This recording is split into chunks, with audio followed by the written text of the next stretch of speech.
Recently, I noticed that one of our small Rudraksha trees had vines growing on it. So I went over to the tree and started to remove the vine. At first I was feeling rushed and anxious to remove the vine, and I was just trying to get the job done. But then I remembered that Amma said that each one of the Rudraksha trees is her.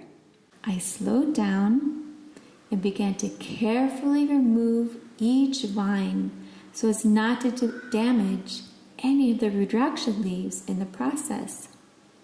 Suddenly, out of my heart, I told the Rudraksha, "I am your mother."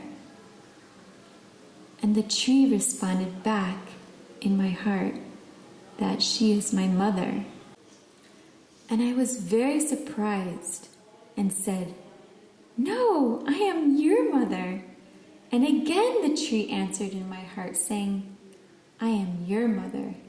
Then I realized how we are actually mothering each other.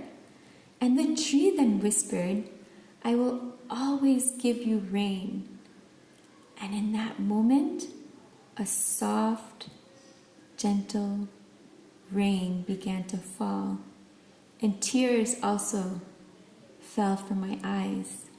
And I whispered back that I will always give you my tears. If only I could carry this feeling with me in everything that I do.